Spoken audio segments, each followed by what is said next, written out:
Dear viewers, welcome back to the second session of the same lecture. In the first session we were discussing the sources of learning, and we saw the first four sources of learning that are now on your screen. Those four sources are, please have a slide: instincts, senses, intellect, intuition. So these are the four first sources of learning through which a person can learn anything. But the last one, that is books and literature. So here the fifth one, that how will a person develop his language skill. So if a person cannot learn through instinct, senses, intellect or intuition, then the books will be available and the literature will be available. But again we have to be very careful to understand the connotative meaning of the word literature. The connotative meaning of the word literature. And as I said before, that when the Charles Darwin said that man once upon a time was an ape, so here in the process of evolution and revolution we need to know where is the language, where is the role of language, how ultimately a person learned language, what sources and what is the origin of that particular language. So you can just now list out these 5 sources of learning, and ultimately this is how men started learning language. And here are certain examples. You can see the rock edicts that is available in the city Junagadh, that is Ashoka's edicts, where the first written inscriptions in India after the ancient city of Harappa fell to ruin. He did not write, now please pay attention to the second statement, he did not write the inscription in formal Sanskrit. So at that particular time Sanskrit was the formal language. Sanskrit was the language of scriptures, as well as you can say the general communication, that was the formal communication. But he used the vernacular, that was the spoken, that was the informal way of language, and that was vernacular language, that was the Prakrit language. So even today you can just see that on this particular rock. Now why we have taken this example here in this particular process of learning, this particular rock edicts, it is an example in itself that tells us, that says us that this is the process of language origination, language generating process, that how men used to write. Even in, as we said before, that the primitive man, he used to live in caves and he used to write in caves through stones, and he has even written on the skin of trees. So the language or the origin of language is as old as the human existence in itself, but not exactly or parallelly it goes. So there are certain conflicts and disputes. A very important question now comes, that is in the second phase of our lecture, and that is why to study language, or in other words, why to learn language. What is the need of learning language? What is the need of, what is the requirement of learning language, particularly in our engineering field, or not particularly engineering, but say technical spheres or technical field? What language plays a role? So most of the time our students and our people, they shortfall in the communication skills. They can work very well, they can work wonderfully, their mindset, entire mechanism, that works beautifully, but when there is a question of communication skill, we shortfall. Or what is the reason for that shortfall? The thing is that we have to understand the importance of language as well as communication. Here again I would differentiate 2 words: communication and language. These are again 2 different words, and there are some limits and boundaries to differentiate these 2 particular words. When we say communication skills, it doesn't concern, or it is not solely related to any particular language. Person may not know English, but person may be good in communication skill. On the other hand, person might know English or any other language, but he may not be able to communicate well. There is again a question of lang and parallel. So language or a common language is a different thing, but a use, the utilization or the skilled use, I would rather add an adjective, that is skilled use of language, is another story. First and foremost thing that we have to think of as a reason why to study language is imagine a world without language. As I said in the beginning of my discourse, that we are the social animals, we are fully fit in the social setup, we are human beings, therefore we have emotions, we have feelings, we are instinctive animals, we have instincts, therefore we have thoughts and views, and we can never remain without expressing those views. Just imagine a world without a language. Just think of an hour, think of a day where you are not able to speak, where you are not able to express your ideas. As a human being, you have to, or you must say what you think, what you feel, what emotions you have. That is the importance of language. So person can never remain without language in the world. The second point is language differs humans from animals. This is that animals communicate equally wherever they may be.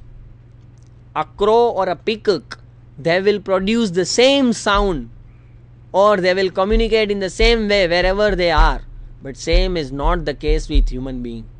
Human being can speak different languages at different places.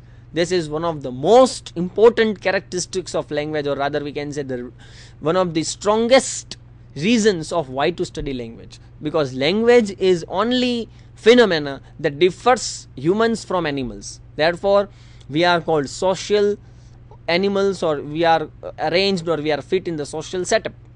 The next is human progress solely depends on language only. What we were and what we are, there is a big gap. So the journey from stone to satellite has been possible only and only through language. If a person had some idea, that idea had to come out before being an invention. Even many scientists like Newton and Einstein, they have given a lot of importance to imagination.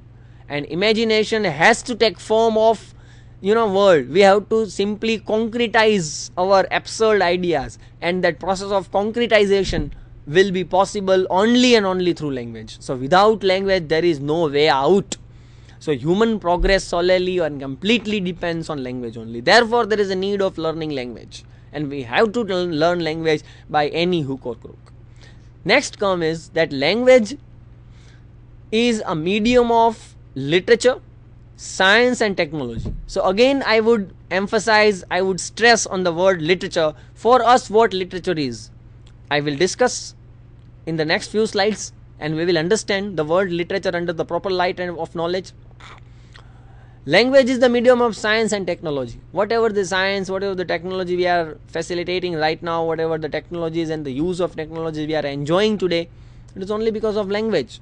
Because technology before being used has to come out, and what will be the way of that coming out? Of course it will be language. But when I say language, do not just take language as a written or oral. As I said, that communication will certainly happen. It does happen even without the help of language. So colors and gestures and posture and behavior and attitudes and so many other aspects, so many other factors, they do communicate, and communicate does exist, and it does happen with or without the help of language. And therefore language plays a very important role in human growth and progress. The next is language links cultures, it links disciplines.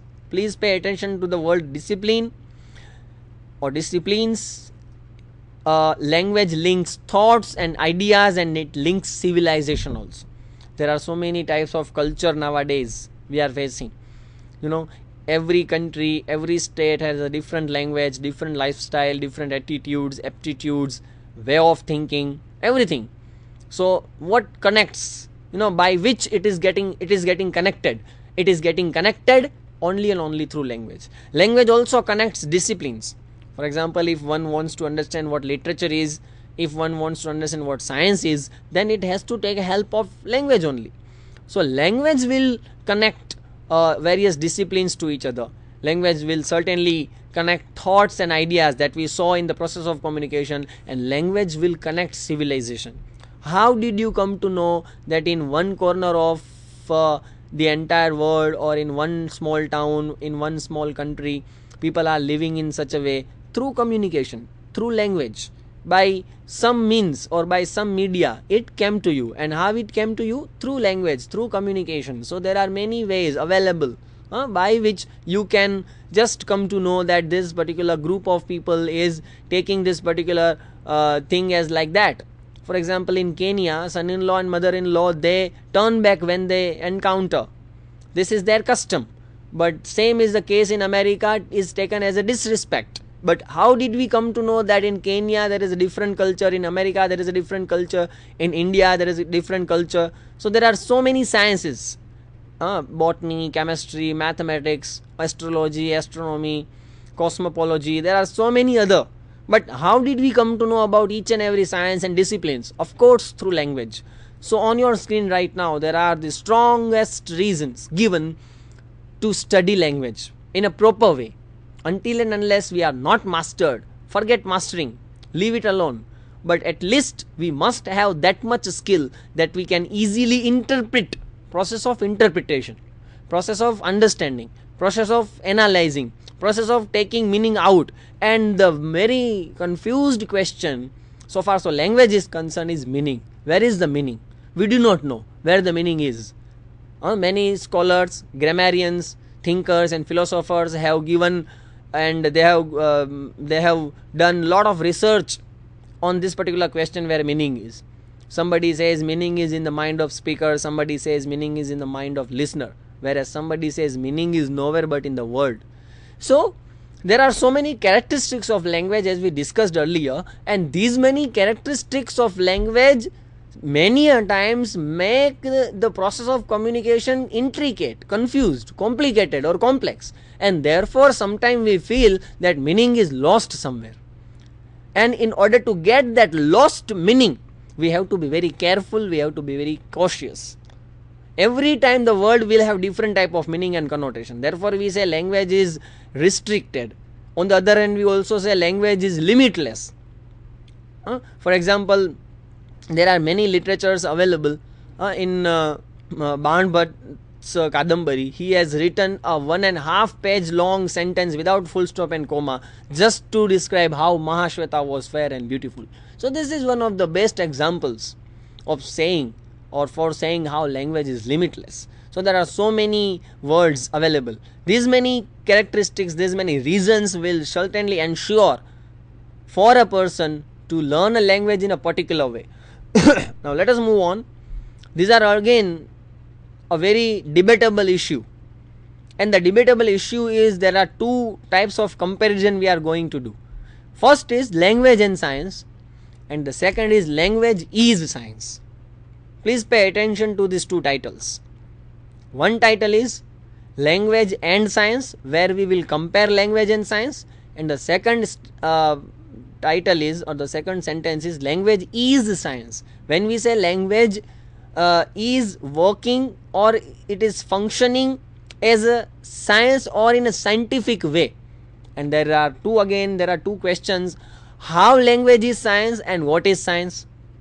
We will start from the last question. What is science? We will not discuss science in detail because we do not want to know what science is in deep, but there are certain characteristics of science, like language had characteristics and we saw. Similarly, science, it has also certain characteristics.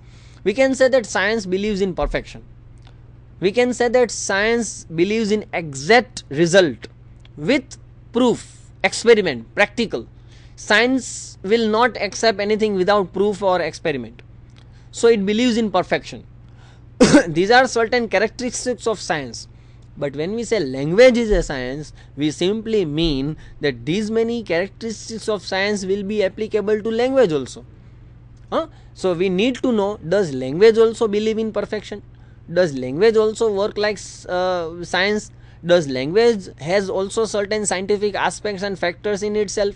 These many things we will need to understand when we will see how it is so. Science believes in knowledge based on clear, systematic and rational understanding.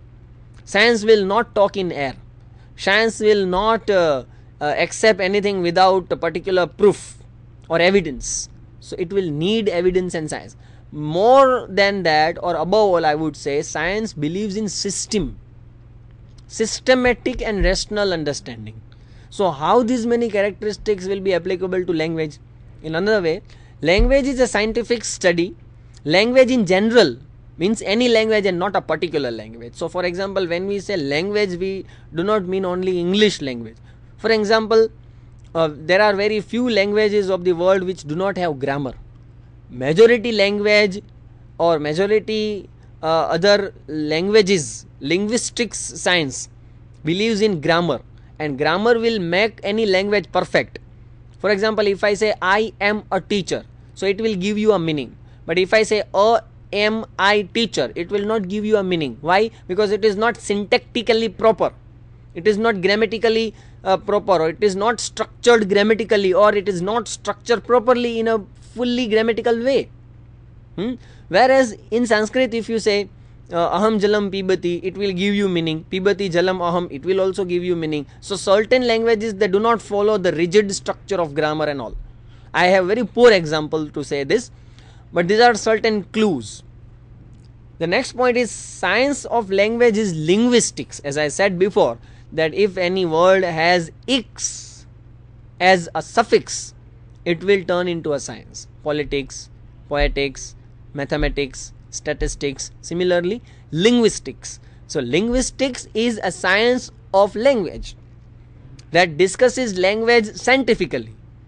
Linguistics is interdisciplinary. Again, this interdisciplinary, or the concept of interdisciplinary, is something that tells you that you cannot learn language all alone. You cannot learn language isolatedly.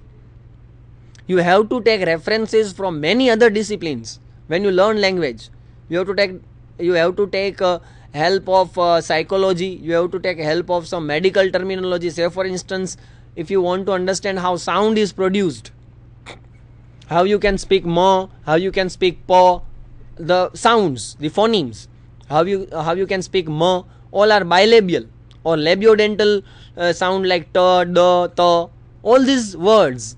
So there is a concept of Dhvani Shastra even in Gujarati and Sanskrit. Similar